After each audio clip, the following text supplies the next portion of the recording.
तो दोस्तों आज मैं एक्सप्लेन करने वाला हूँ हाल ही में ही रिलीज हुई एक तेलुगु हॉरर सुपरनैचुरल मूवी को जिसका नाम है 105 या फिर 105 मिनट्स। इस मूवी को डायरेक्ट किया है राजा दसा ने और इसके अंदर कास्ट में है हंसिका मोटवानी। इसके अंदर ये सिंगल कैरेक्टर ही है तो यहाँ पर मूवी काफी इंटरेस्टिंग है, काफी जबरदस्त है, देखने में आपको काफी मजा आएगा। और दोस्तों मैंने हाल ही में ही एक्सप्लेन किया है सिज्जिन इंडोनेशियन फिल्म को जो कि लेटेस्ट मूवी है सिज्जिन के अंदर। अगर आपने उसको नहीं देखा है तो जाकर देख लेना, उसका लिंक आपको नीचे डिस्क्रिप्शन में पिन कॉमेंट में दोनों में मिल जाएगा। तो चलिए अब बिना किसी देरी के चलते हैं सीधा वीडियो की तरफ।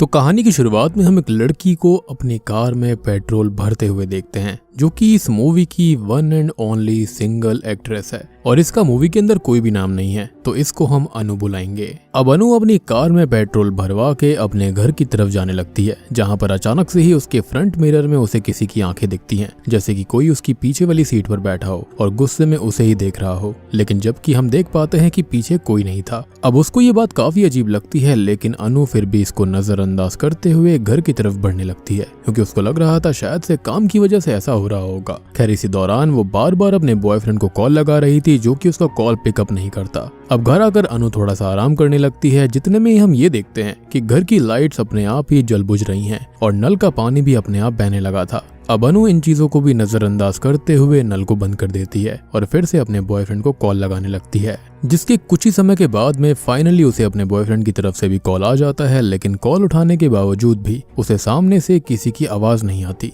वो इससे काफी ज्यादा फ्रस्ट्रेट हो जाती है और जाकर कपड़ों के साथ ही बाथ टब में रिलैक्स करने लगती है, जिसके अगले ही पल उसका बाथ टब अचानक से ही उसके घर के सामने वाले जंगल में आ जाता है, जो कि बहुत ही वियर्ड बात थी और ये देखकर उसे कुछ भी समझ में नहीं आता कि ये कैसे हुआ, जबकि कुछ ही वक्त पहले वो अपने घर के अंदर थी। अब अनु फिर घबराते हुए घर की तरफ जाने लगती है जहाँ पर बीच रास्ते में ही वो किसी इनविजिबल दीवार से टकरा जाती है, एक ऐसी दीवार जो कि उसे वहां से भागने नहीं दे रही थी। उसका रास्ता दोनों तरफ से बंद हो गया था और वो दीवार अनु के घर तक ही जा रही थी। अब अनु किसी तरह से उस दीवार को टच करते हुए अपने घर की तरफ पहुंचती है जहाँ पर घर आती है और उसे किसी की आवाज आने लगती है जो कि अनु को जानू कहकर पुकार रहा था। अब ये बात सुनते ही अनु बहुत ज्यादा डर जाती है और घर में हर तरफ मदद के लिए चिल्लाते हुए भागने लगती है, जिस दौरान हम नोटिस करते हैं कि ये जो कोई भी चीज कर रही थी वो कोई इनविजिबल फोर्स थी, यानी कि कोई ना कोई आत्मा थी जो कि उसको कमरे में उठाकर फेंक देती है, जहाँ पर अनु अपने आईने में अपनी ही परछाई को देखती है जो कि आईने पर अपना सर बार बार मार कर खुद को घायल करने लगती है, जिससे कि असल में अनु के सर पर भी चोट लग जाती है और वहां से खून बहने लगता है। अब अनु फिर मेन हॉल में आकर पूछने लगती है कि तुम हो कौन, जिस पर वो आत्मा चिल्लाकर उससे कहती है कि जल्दी से अपने हाथों से कॉफी बनाओ, जिसके बाद अनु डरते हुए जल्दी से कॉफी बनाती है और उसे टेबल पर रख देती है। अब आगे उसे कुछ विजन्स आते हैं कि उसका पूरा घर जल रहा है और वो कुछ कर नहीं पा रही। फिर हम उसे जमीन पर बेहोश पड़ा देखते हैं। अब कुछ ही समय के बाद में उसे होश आता है जहाँ पर वो देखती है कि उसके पैरों से एक चेन बंधी हुई थी जो कि दीवार में कील की मदद से जुड़ी हुई है। अब अनु उस चेन से खुद को आजाद करने की बहुत कोशिश करती है पर ऐसा नहीं हो पाता, उल्टा वो पूरी चेन दीवार से अलग हो जाती है और अनु को फिर उस चेन को अपने साथ लेकर चलना पड़ता है। अब वहां से वो अपने कमरे में जाती है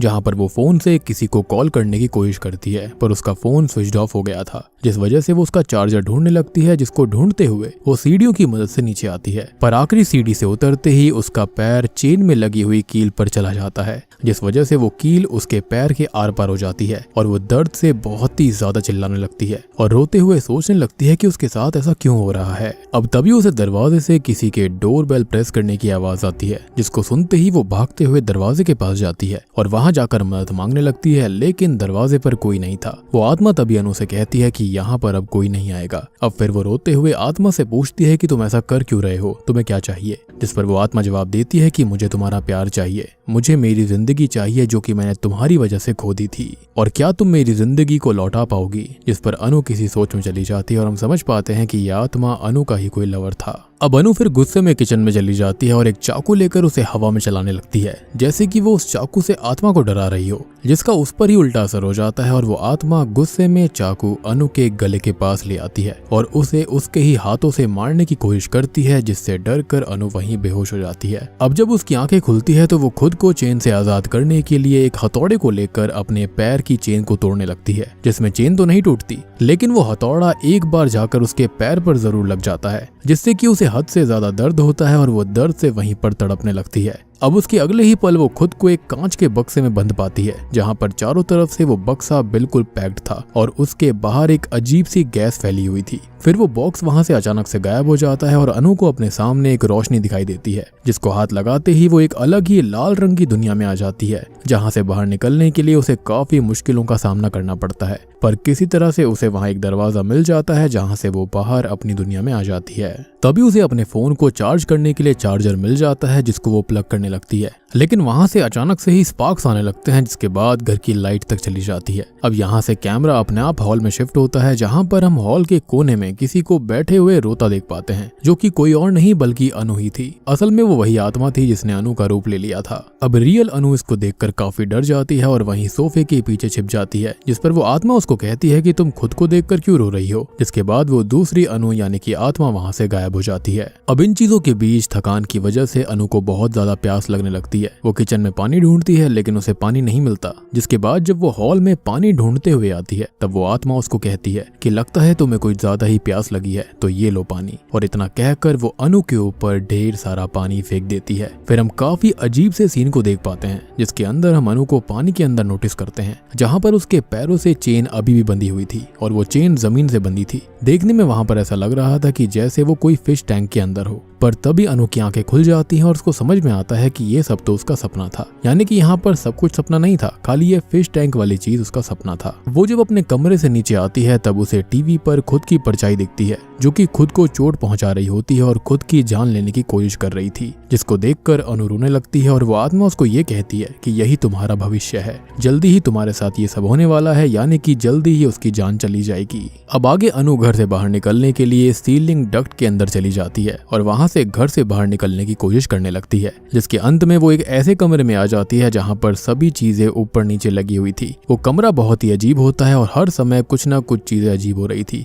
जैसे कि वहां पर कमरा अपने आप घूम रहा था, जिसके अंदर अनु काफी समय तक फंसी रहती है, पर किसी तरह से वो वहां से बाहर आ जाती है। अब इसके बाद में वो टेरेस पर जाती है, जहां पर बहुत तेज बारिश हो रही थी। अब वो बारिश में ही भीगते हुए टेरेस के ऊपर आती है और टेरेस का दरवाजा भी अपने आप बंद हो जाता है और उसके पैरों में लगी हुई चेन दरवाजे के दूसरी तरफ रह जाती है, जिससे कि अब ना तो वो दरवाजे के अंदर जा सकती है और ना ही वहां से बाहर निकल सकती है। और अब यहाँ पर इस मूवी का सबसे भयानक सीन आता है। अब अनु को कैसे भी करके इस तेज बारिश से बचना था, जिसकी वजह से वो उस चेन को तोड़ने की कोशिश करती है, पर कितनी बार भी कोशिश करने के बावजूद भी वो नाकामयाब ही रहती है। जिसके बाद वो खुद को चेन से आजाद करने के लिए बहुत ही दर्दनाक रास्ता चुनती है, जिसके अंदर वो चेन को धीरे धीरे पैरों से घसीटते हुए निकालती है, जिसमें आखिरी तक चेन तो निकल जाती है, लेकिन उसके साथ साथ उसके पैर की खाल भी निकल गई थी और वहां से ढेर सारा खून बह रहा था। अब इससे अनु मानो दर्द से पागल होती जा रही थी। वो खुद को कोसने लगती है कि उसने ऐसा क्यों किया। जिसके बाद वो किसी तरह टेरेस के टॉप पर जाती है, जहां पर हम बैकग्राउंड में अनु और एक लड़के की बातें सुन पाते हैं, जो लड़का अनु का ही लवर था। वो लड़का अनु को शादी के लिए प्रपोज करता है, लेकिन अनु उसके प्रपोजल को रिजेक्ट करते हुए उसका बहुत मजाक उड़ाती है और उसे ऐसा फील करवाती है जैसे वो उसकी औकात के बाहर है। इतना सुनते ही हम देखते हैं कि अनु टेरेस से कूदकर अपनी जान दे देती है और सीन यहीं पर कट हो जाता है। अब अगले सीन के अंदर कहानी अचानक से पूरी तरह बदल जाती है, जहां पर हम देखते हैं कि अनु असल में ये कहानी लिख रही है, जो कि एक रियल कहानी है, जो कि अनु की ही दोस्त के साथ हुई थी और अनु खुद को इमेजिन करके उस कहानी को लिख रही थी, जहां पर ये सारे के सारे सिनेरियोज हो रहे थे। अब इसके बाद अनु को अपने बॉयफ्रेंड का कॉल आ जाता है, जिससे वो बातें करने लगती है, पर तभी उसे उसी आत्मा की आवाज सुनाई देती है, जो कि उसको जानू कहकर बुला रहा था। और बूम, इसी के साथ में 105 मूवी यहीं पर खत्म हो जाती है। अब देखो दोस्तों, यहाँ पर 2-3 चीजें हो सकती हैं। तो पहली थ्योरी तो ये कहती है कि जब यहाँ पर उसका पूरा का पूरा सीन चेंज हो गया, यानी कि अनु का, या फिर उसको हम जानू भी बोल सकते हैं, तो यहाँ पर हुआ ये कि ये सारी चीजें वो फिर से सोच रही थी। यानी कि वो सोच रही थी कि उसने एक किताब लिखी है और उसके साथ ये सब हो रहा है। हो सकता है कि शायद से वो मेंटल ट्रॉमा में जी रही हो, जिसकी वजह से वो ये सारी चीजें अपने आप में ही सोच रही थी। या फिर ये हो सकता है कि हाँ, वाकई में उसके किसी दोस्त के साथ में ऐसा हुआ होगा, जिसकी कहानी को वो खुद के बारे में लिखकर इमेजिन कर रही थी कि उसके साथ कैसा कैसा हुआ होगा। या फिर एक और सीन ये हो सकता है कि यहाँ पर वाकई में उसके साथ ऐसा हुआ है और ये पूरी की पूरी कहानी वो अपने दिमाग में बुन रही थी, जिसके चलते उसे उस आत्मा की आवाज भी आती है, जो कि मेरे ख्याल से रियल में होगा। अदरवाइज एंड में जानू की आवाज आना कोई बहुत ही बड़ा कोइंसिडेंस नहीं हो सकता। What I personally feel is कि यहाँ पर जानू के साथ में ऐसा हुआ है, उसने किसी लड़के को पक्का रिजेक्ट कर दिया होगा, जिसके चलते उसके बाद में उसे पता चला कि उसकी मौत हो गई है और उसके बाद में जानू यहाँ पर मेंटल ट्रॉमा में चली गई कि उसकी वजह से किसी और की जान चली गई। और ये सारी चीजें वो इमेजिन कर रही थी और यहाँ पर हो सकता है कि वाकई में आत्मा भी आ गई होगी, जिसके चलते जानू के माइंड को आत्मा ने ट्रैप कर लिया था। और यहाँ पर ये चीज सुपरनैचुरल एंगल से हटकर एक सोशल कॉज को भी दर्शाती है कि कैसे कई जगह पर लड़के या फिर लड़कियां इस तरह से रिलेशनशिप के अंदर या फिर मैरिजेस के अंदर टॉर्चर भी होते हैं। यहाँ पर सारी चीजें वो दर्शा रही थी, जैसे कि यहाँ पर जानू को पानी नहीं मिल रहा था, उसको चेन से बांधा गया था, मारपीट करी गई थी। तो ये सारी चीजें अब्यूज को दर्शाती हैं। बाकी आप लोग बताना कि आपको ये फिल्म कैसी लगी, एक्सप्लेनेशन कैसी लगी। उम्मीद करता हूँ कि आपको वीडियो अच्छी लगी होगी। अच्छी लगी है तो वीडियो को लाइक कर देना, चैनल के ऊपर नए हैं तो सब्सक्राइब कर लीजिए। तो मैं आप सबको मिलता हूँ अगली वीडियो के साथ में, तब तक के लिए